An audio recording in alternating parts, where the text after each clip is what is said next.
నుండి వచ్చారు, వారిని మాట్లాడవలసిందిగా కోరుతున్నాను.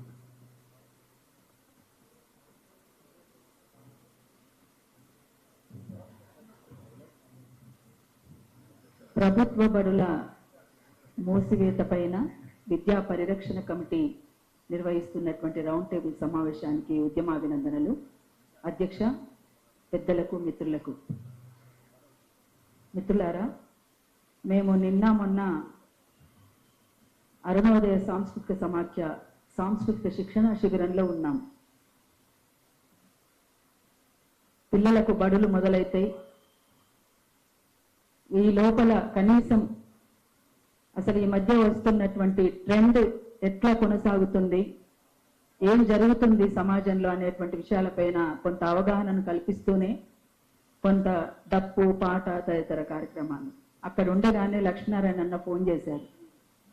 ఇట్లా విద్యా పరిరక్షణ కమిటీ ఆధ్వర్యంలో మేము ఇట్లా పెడుతున్నాము అని. చాలా బాధ అయింది. అసలు దీని గురించి మాట్లాడుకోవడమే బాధ అనిపించింది. ఎందుకంటే ఇవాళ పరిపాలన కొనసాగిస్తున్న వాళ్ళు, ఈ వేదిక మీద ఉన్నటువంటి వాళ్ళు దాదాపు అందరూ కూడా నాతో సహా మనమంతా ప్రభుత్వ బడులలో చదువుకొని వచ్చిన వాళ్ళం. మా బడికైతే ఎల్ షేప్ లో ఉండేటువంటి దాదాపు 3 ఎకరాల ఆట స్థలం ఆలేరులో. సరే, ఆట స్థలాలు ఏమున్నా ఉండకపోయినా చదువు అయితే బ్రహ్మాండంగా ఉండే, సంస్కారం ఉండే, లౌక్యం ఉండే. నిజంగా గ్రామాలకు పట్టుగొమ్మలుగా ఉండేటువంటి ప్రభుత్వ పాఠశాలల్ని మూసివేత అనేటువంటి కార్యక్రమం తీసుకోవడమే చాలా బాధాకరం, విచారకరం. ఆ బడులను ఇంకెట్లా డెవలప్ చేయాలి, ఎట్లా చేస్తే పంచుకుంటది అనేటువంటిది ఆలోచించాల్సినటువంటి స్థానంలో అసలు ప్రభుత్వ బడులను మూసివేత ఏంది అనేది ఇప్పటికీ ఎవరికీ మింగుడు పడతలేదు. దేనికోసం తీసుకుంటున్నారు ఈ నిర్ణయం? అసలు మలిదశ తెలంగాణ ఉద్యమంలో కార్పొరేట్ బడుల గురించి, కార్పొరేట్ కళాశాలల గురించి, వాటి ఊసే లేకుండా ప్రభుత్వ బడులను, ప్రభుత్వ కళాశాలలను, యూనివర్సిటీలను బ్రహ్మాండంగా మనం సరి చేసుకోవాల్సినటువంటి అవసరం ఉంటది అనేటువంటిది మనందరి ఆశ. కానీ అదంతా గాలికి పోయి ఇవాళ ప్రభుత్వ బడులను మూసివేస్తామనేటువంటి మాట ఒక రాష్ట్రానికి ముఖ్యమంత్రిగా ఉన్నటువంటి హోదాలో ఉన్నటువంటి వ్యక్తి రేవంత్ రెడ్డి అన్న మాట్లాడడం మాత్రం చాలా బాధాకరం. ఇది ఏ మేరకు కూడా సరైంది కాదు. ఎవరు కూడా హర్షించరు. ముఖ్యమంత్రి గారికి ఒక విజ్ఞప్తి చేస్తున్నాం.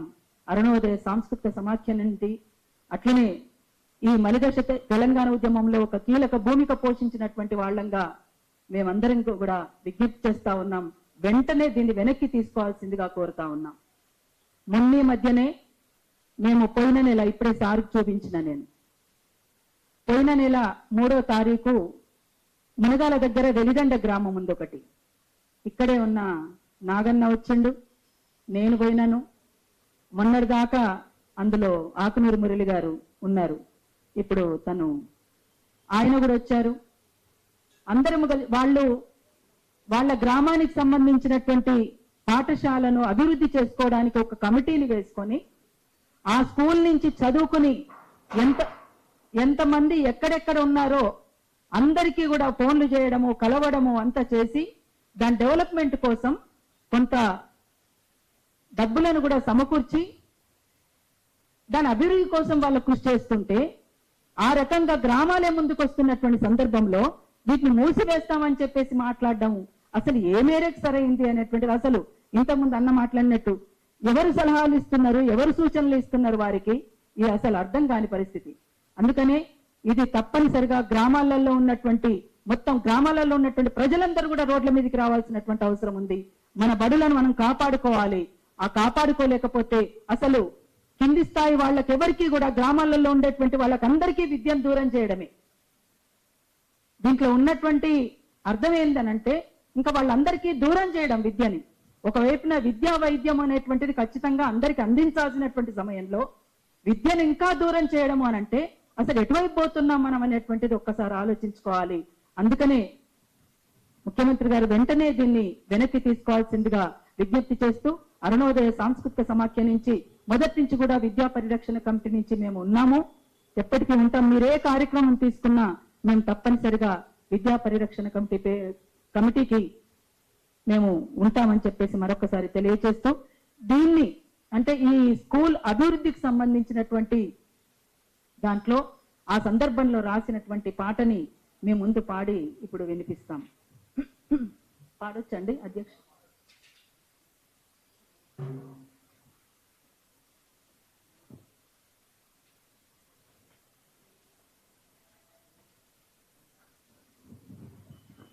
ఈ కమిటీలో ఆల్రెడీ పీడిఎస్యు కూడా ఉంది, మీరు మీతో కలిసి నడుస్తుంది.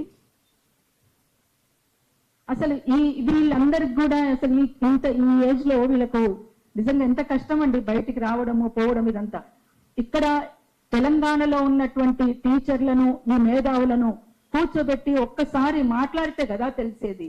అసలు వీళ్ళనందరినీ పక్కన పెట్టి ఈ బడుల మూసివేత కార్యక్రమం తీసుకోవడం అయితే అసలు ఎవరు కూడా హర్షించరు అనేటువంటిది చాలా స్పష్టంగా తెలియజేస్తూ, నీ బడి నా బడి ఒకటే బడి అందరి బడి అమ్మల ఒడి, నీ బడి నా బడి ఒకటే బడి అందరి బడి అమ్మల ఒడి, సొత్తులు నేర్పిన పంతులు మది పుత్తులు నేర్పిన తరగతి గది, సొత్తులు నేర్పిన పంతులు మరి బుద్ధులు నేర్పిన తరగతి గది, ధనిక పేద తేడాలరుగది బాల బాలికల అందరి పెన్నిది, ఆటలాడే మైదానమే గురి తాతలబ్బిన రాగాల జరి, విద్యార్థి సంఘము ఎన్నికలుండే క్రీడా స్ఫూర్తితో కదులుతూ ఉండే, నీ బడి నా బడి ఒకటే బడి అందరి బడి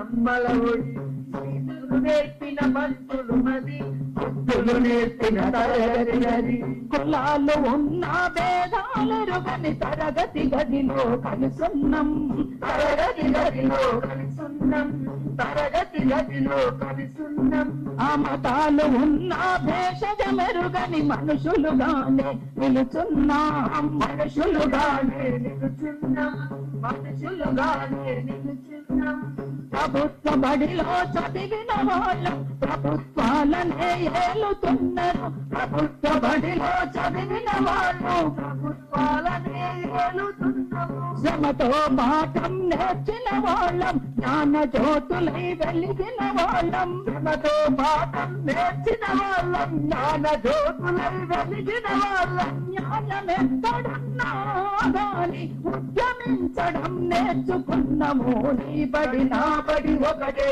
బడి అందరి బడి అమ్మల ఒడి, బుద్ధులు నేర్పిన పంతులు మడి బుద్ధులు నేర్పిన తరగతి గది, ప్రభుత్వ బడులను పాతర వేస్తే చదువు కొనలేక చస్తున్నాం, చదువు కొనలేక చస్తున్నాం, చదువు కొనలేక చస్తున్నాం, అంతరాలకు ఆద్యం పోస్తే చరిత్ర మరిచిపోతున్నాం, చరిత్ర మరిచిపోతున్నాం, చరిత్ర మరిచిపోతున్నాం, చదువులమ్మకు కాసుల దండలు డిగ్రీలన్నీ అంగడి సరుకులు, చదువులమ్మకు కాసుల దండలు డిగ్రీలన్నీ అంగడి సరుకులు, చదువుల నమ్మి సంచులు నింపే విద్యా మాఫియ మెడలే వంచి, చదువుల నమ్మి సంచులు నింపే విద్యా మాఫియ మెడలే వంచి, మన బడి మనమే నిలబెడదాం సమాన విద్యకు జై కొడుదాం, నీ బడి నా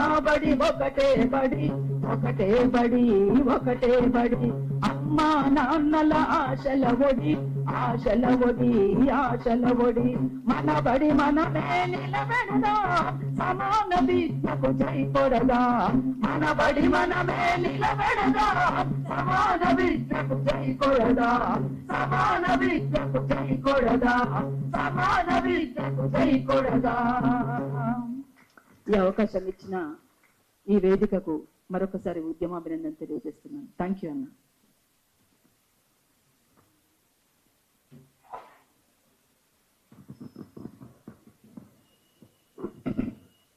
ఇప్పుడు శ్రీ శంకర్ గారు దళిత బహుజన ఫ్రంట్ వారిని మాట్లాడవలసిందిగా కోరు.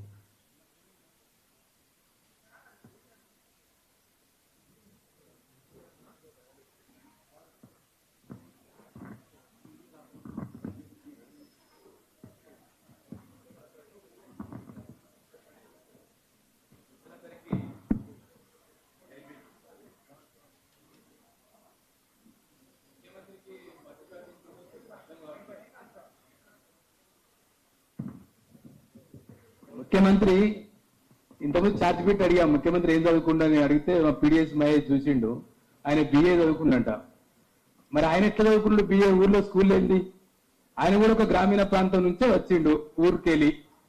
నేను గ్రామీణ ప్రాంతంలో పుట్టాను, గ్రామీణ ప్రాంతం నుంచి వచ్చాను, నేను రైతు బిడ్డాను అని రోజు డబ్బా కొట్టుకుంటున్నాడు. గత ప్రభుత్వం కూడా ఇంత తొందరగా తేలిపోలేదు. గత కేసీఆర్ మనము నియంతృత్వం అన్నము, అప్రజాస్వామికవాద అన్నము, చాలా రకరకాలుగా మాట్లాడాం. దానికి 10 సంవత్సరాలు పట్టింది. వీళ్ళందరూ మనందరం మాట్లాడడానికి 10 సంవత్సరాలు పట్టింది. ఆ 2.5 సంవత్సరాలకే ఈ ముఖ్యమంత్రి వ్యవహారం ఏందో తేలిపోయింది. అరే ఒక ప్రతిష్టాత్మక పత్రిక ఒక నిర్వహిస్తే అక్కడ నువ్వు నీ గోల్స్, నీ లక్ష్యాలు, నీ రాష్ట్రం ఎట్లా ముందుకు పోతుంది చెప్పాలి. ప్రపంచమంతా చూస్తుంది.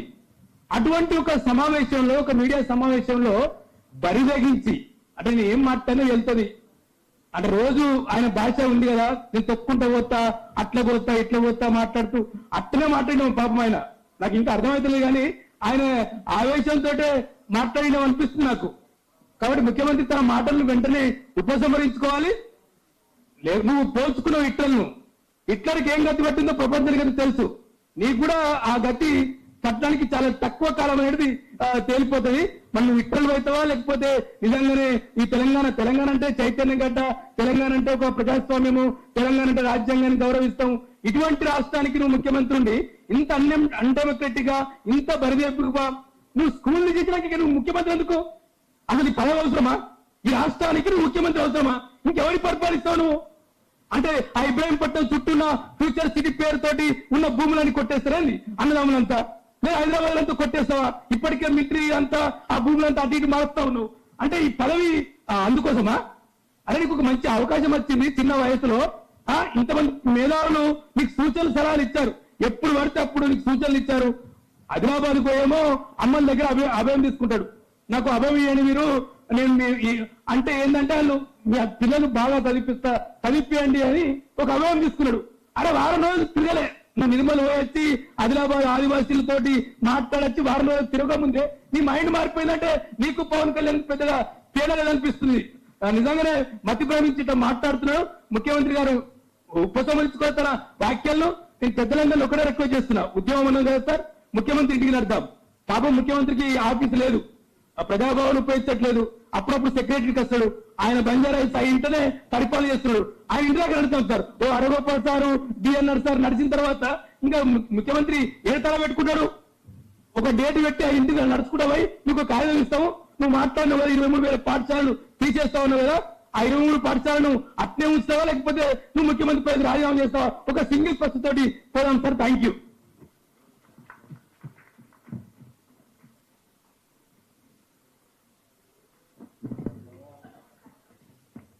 ఇప్పుడు శ్రీ అంబటి నాగయ్య గారు మాట్లాడవలసిందిగా కోరుతున్నా. టీవీ నుంచి